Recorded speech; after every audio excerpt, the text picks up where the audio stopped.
All right, so we're talking about Chapter 19, Section 1, the social impact in Europe. The Industrial Revolution drastically changed the social life of Europe and the world. So it didn't only affect Europe, it affected everywhere because now you could trade more stuff all over the place, right? And so they would be trying to do that. The population of Europe had almost doubled to 266 million. The key to this growth was a decline in death rates, wars, and diseases. That makes sense. If less people are dying, more people are being born, right? You're going to have a larger population. It's pretty simple to understand. Because of an increase in the food supply, more people were better fed and resistant to diseases. If you eat better, you end up being healthier, right? So that's part of this equation as well. Whenever people are talking about the world around them today and they don't see how things kind of interact on one another, it makes me kind of scratch my head a little bit. So as you're getting older and you're starting to have these conversations or you're starting to think about things, you kind of have to see how one thing affects the other. Sometimes things don't affect the other thing, but usually if you're talking about employment or people eating well, or maybe even classes of people, how that kind of works out at times, a lot of things go into those mixes. It's not just one thing. Well, that person was born in a poor neighborhood, so they're poor. Well, maybe there might be more to that, right? So you can kind of break that down and look at it. And so we see how this is all kind of interacting. Cities and towns grew dramatically in the first half of the 19th century. The growth was directly related to industrialization. Underline those two things. People moved from the country to the cities to find work in factories. The rapid growth of cities led to pitiful living conditions. All right, pretty simple to understand. A lot of people moving into an area. They're not ready for that amount of people to move into an area, and guess what ends up happening? Bad living conditions. All right, people on top of each other. You're not going to have good sewage. You're not going to have good water treatment. A lot of bad things come from that. All right, that's why we see in cities today, a lot of them are not great places to live. Most people don't want to live in the inner cities. Okay. I know people that do. I've lived there when I was younger at times, but most people aren't like dying to move into the inner cities. Most people are wanting to live where? Out where you're at right now, and then drive to work if they have to work in the cities, all right? With the Industrial Revolution came the rise of industrial capitalism. Underline this. An economic system based on industrial production. Keep underlining. Industrial capitalism produced a new middle class group, the industrial middle class. The new industrial middle class was made up of people who built the factories, bought the machines, and figured out where the markets were. Their qualities included, underline this, initiative, vision, ambition, and often greed. All right, now, those are all qualities that still are needed usually in our environment today to succeed in the business world, correct? You know what initiative is? What's initiative? Go ahead. Having the drive and the desire to get stuff done. Yeah, having a desire to do something, right? A lot of kids don't have initiative today. You'll hear people say, oh my gosh, this generation. Yeah, you got to kind of work. This past year has been very difficult for a lot of people, especially your guys' age, because you had to have initiative, didn't you? You had to get up. You had to log in. You didn't have a teacher kicking you in the butt every day to get stuff done. There requires a certain amount of initiative on your part. And that's difficult, especially when you're younger. Not many people at a young age are like, can't wait to go. You know, it's a different world when you're younger. When you don't have all of these tons of responsibilities, it's easy to get up and just play a video game for 19 hours.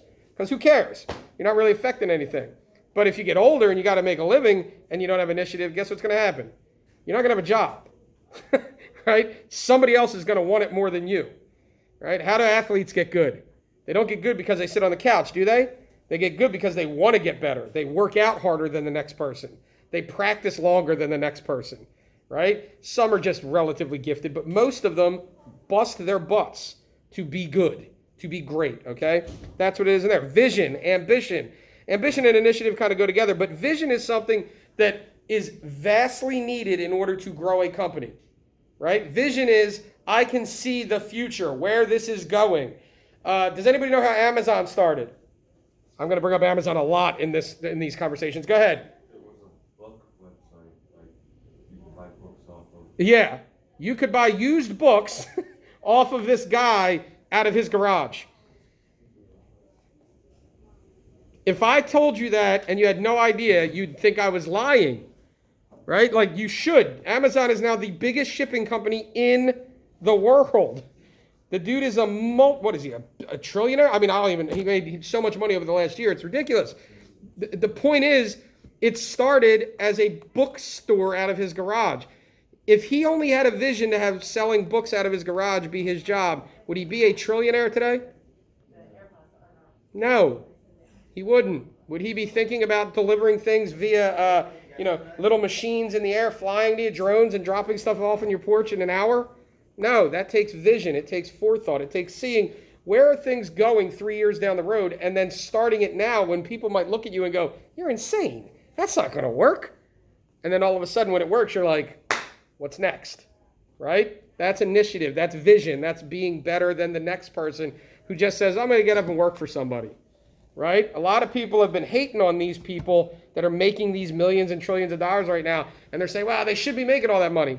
Well, they're the ones that have the initiative. They're the ones that have the vision. They're the ones that have the money. Remember, the capital to invest. I don't have $1 million to invest, right? But they do. They're the ones risking it. Could Amazon lose all of its money tomorrow? Could it? Yeah. Of course it could. If we all decided to stop using it, guess what's going to happen? They're going to go broke. So who's going to lose all their money? Not the worker who's driving they can find another job. The guy who has invested in that company, who has put his money out, loses all his money. Do you understand? So there's a risk involved. All right. Industrial Revolution also created an industrial working class. We just brought them up a little bit. Industrial workers had, underlined, terrible working conditions. Work hours ranged from 12 to 16 hours a day, 6 days a week, with a half hour for lunch and dinner if you were lucky. The worst conditions were in the cotton mills. The mills were hot, dirty, dusty, dangerous, unhealthy. In Britain, women and children made up 2/3 of the cotton industry's workforce. However, the number of children declined underline this, the Factory Act of 1833, which set 9 as the minimum age for employment. Could you imagine a little 9-year-old and you got little brothers and sisters?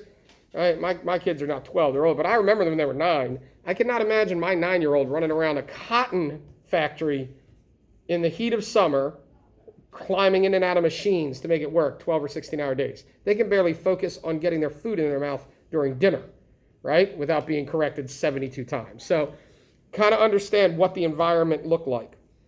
As the number of children declined, women took their places. They were mostly unskilled labor and were paid half or less than half of what men received. So what are we dealing with today in the workforce that we hear about a lot? Equal pay. Equal pay. We see it started way back there. Way back there. Now, some might, I would argue equal pay is not, the facts show, the numbers show, is not in this regard as bad, right? We're not talking about the majority of the workforce that this is happening to, and we're not talking about it being less than half the pay. We're not talking about that. But there are numbers that show there are certain professions where we do see a discrepancy in pay between male and female. Now, again, I will always say this. You can always argue statistics. You can always make numbers work for you, right? Did you ever hear the old saying, numbers never lie? That is not necessarily true. I can take numbers and manipulate them to prove my point. Now, I'm not a math guy, but I do know that there are numbers that show in certain industries, I've brought it up in here, sports in particular, because I like sports, we do see a discrepancy in pay. WNBA basketball players make much less, not even close to much less than NBA basketball players. Now, if I just said that, you would go, oh, that's awful. They should get paid the same. But we've talked about that, right? There's demand involved, right? Somebody runs track. You like track, right? Forget about male, female. Forget about it. It doesn't even matter in this conversation. I'm just trying to prove a point here. So when somebody throws out, oh, everybody gets paid less because they're... Okay. There are professional track stars, correct? There are professional track athletes that make a lot of money. Pretty good money. Not great, but pretty good money. Is it unfair that they make less than LeBron James? Again, I'm taking an extreme. If I give you Usain Bolt, he's probably one of the bigger names of the last 20 years. He makes less than LeBron James. Is that fair? They're both men. They're both athletes. Yeah, but it's sports. Why aren't they getting paid the same? We should start fighting. It's awful. Well, how many people are lining up to pay to watch Usain Bolt run? And a lot of people do, right? They get excited when he's going to run. I don't know about it anymore. I'm not a huge track guy, but I think he's done, right? Yeah. But he was making pretty good money. He had a Nike deal, if I remember correctly. I mean, he's doing pretty well. But he wasn't making what LeBron James. Is that fair? What do you think? Is it fair? Should he have been getting paid exactly what LeBron James is getting paid? No, he didn't generate as much money. Okay? But in a normal workforce environment, meaning like this, I'm a teacher, there's a female teacher across the hallway, correct? Should I be getting paid double what she makes? No, we do the same job. We do everything the same. Why would I get paid more? Now, I might get paid more because I've been teaching longer, and that is what? That's fair. I've been teaching longer. Would it make any sense if they brought her in and they're like, we're going to pay you exactly what he's been making. He's been working 20 years. You've been working 20 days. Well, no, then we would argue that. But it would be unfair if they said, well, he's a male teacher and you're a female teacher, so we gave him a $10,000 bonus. That's where you can argue. And that's where nobody can argue with you. That would be unfair. And you got to fix that. That does happen in some environments, but not all.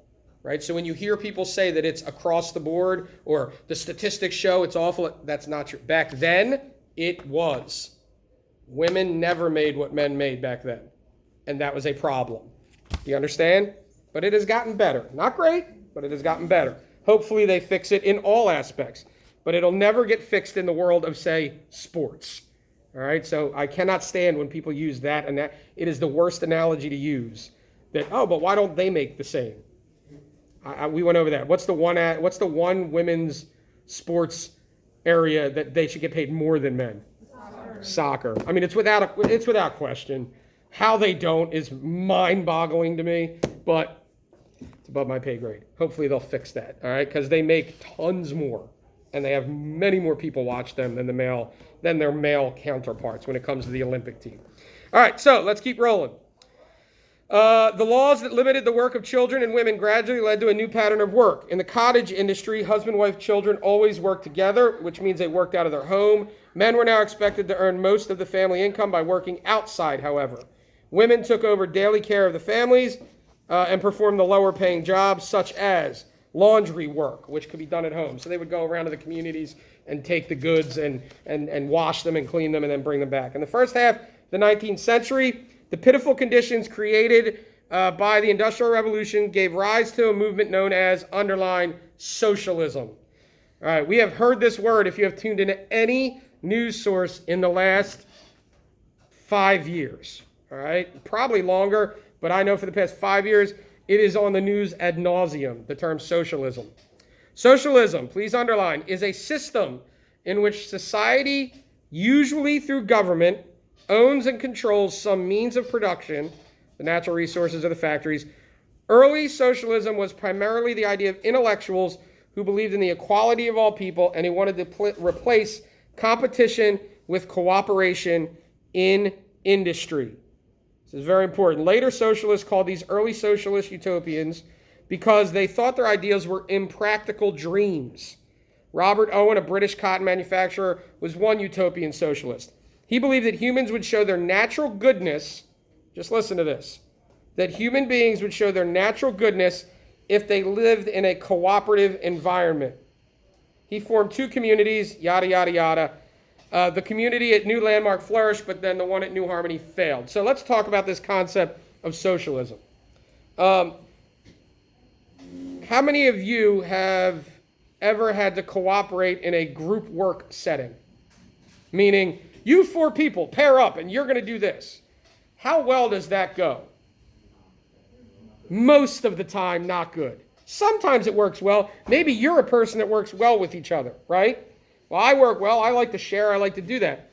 But on the whole, most people are selfish. Would you agree with that? If I said to you, look, you could have $10 and split it up between 4 of you, right? Or 5 of you, because then it would be $2 each. I hate math. Or you could have all 10. What are you going to take? Most people are going to say, I'll take 10. Yeah, but you could give your friends $2 each. So I could have all 10. Do you understand? Like, that's what ends up happening. How about let's take it to a work environment? How many people are going to be willing to, remember, we go back to the concept of how to become an industrialist, right? You needed to have initiative. You needed to have drive. You needed to put forward your own money to do things.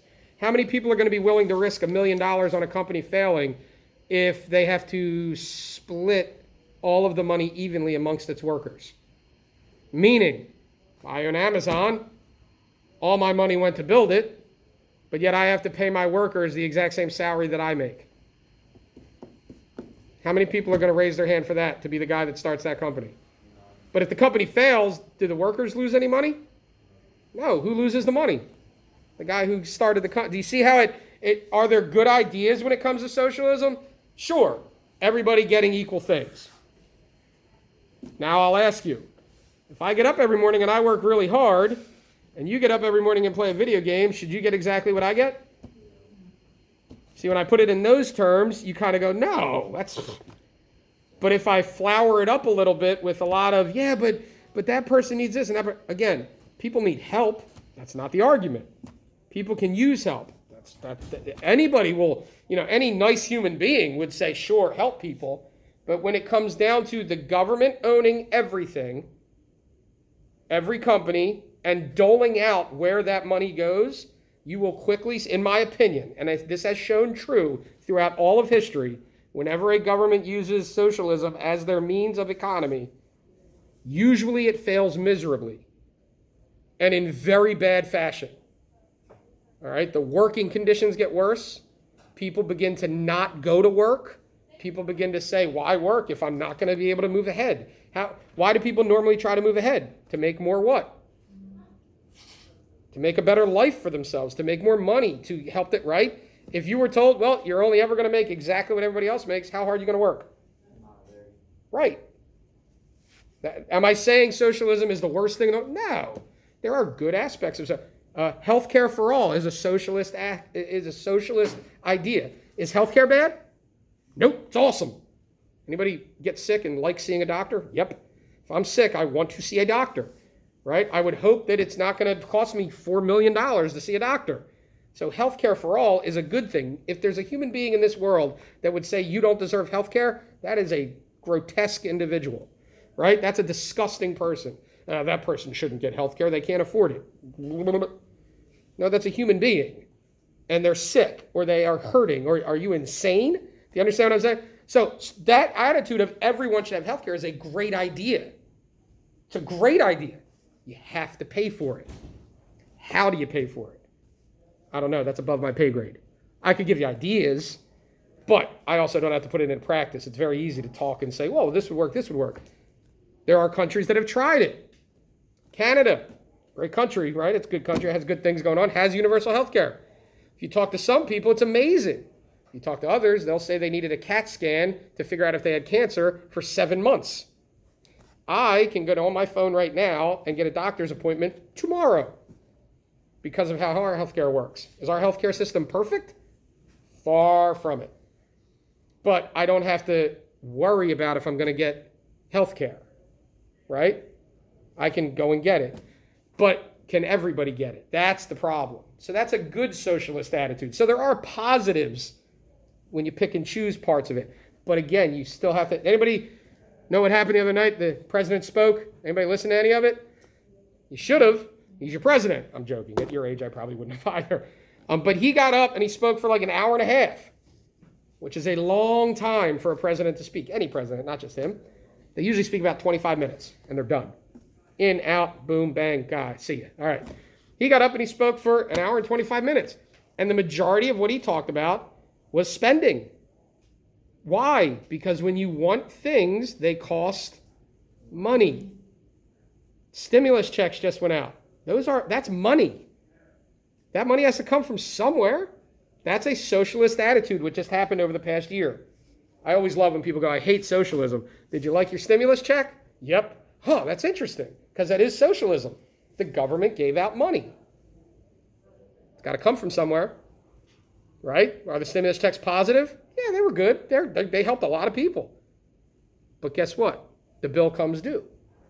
So socialism always, in my opinion, again, am I 100% correct? Not necessarily, but it's an opinion. In my opinion, the bill comes due. right? Which means at some point socialism, most of the time, again, look it up, I'm not insane, falls on its face. Falls on its face. Because at some point, the money runs out. At some point, people stop working. At some point, healthcare will collapse. Doctors make good money, don't they? What if you told them they could only make so much money? They wouldn't do it. Or you'd get me as your doctor. I could be a doctor? Yeah. You don't want me as your doctor, but you're going to get worse doctors, right? Why? Because why would you go to school if you couldn't make more? Doctors make a lot of money. Now all of a sudden you're telling a doctor you're only allowed to make $80,000. No more than that. Well, how many doctors are going to be like running to go to school for 15 years, become a brain surgeon? Now you got me like in there like, woo, this will be fun. Yeah. Do you understand how there's positives and negatives? All right, I'm joking a little bit about it so that you get the context here.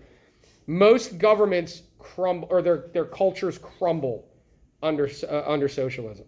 Socialism does work in very small quantities. A lot of people like to throw out well, it works here. Right. We're a country of 300 million last time. Am I right? 300 million? Yeah, I think it's 300 million. They throw out countries of like 30 million. You see the difference? I mean, if you don't, let me help you. It's a lot of zeros. Okay? So it works in small doses. Socialism works in my house when I tell my kids they all get equal allowance because there's 3 of them. You understand? They're all going to do their chores because daddy's going to put them in their place if they don't. But outside of the home, it's very difficult to get everybody, 300 million people, to work just as hard if they're all going to make the same. Make sense? So is it a bad thing? We could argue bad, good, but it does have its positives. It also has its extreme negatives. Okay? So again, I always tell you, think for yourself. Look into it for yourself. All right? A lot of younger people love the concept of socialism until they kind of look into it a little deeper. All right? So think for yourselves. I wouldn't tell you that it's awful and don't like it, but think for yourself. All right? What time does this bell ring? I think 11:06. 11:06. So I'm done with the notes. I'll try to get that uploaded. For some reason, YouTube's acting weird today, but I will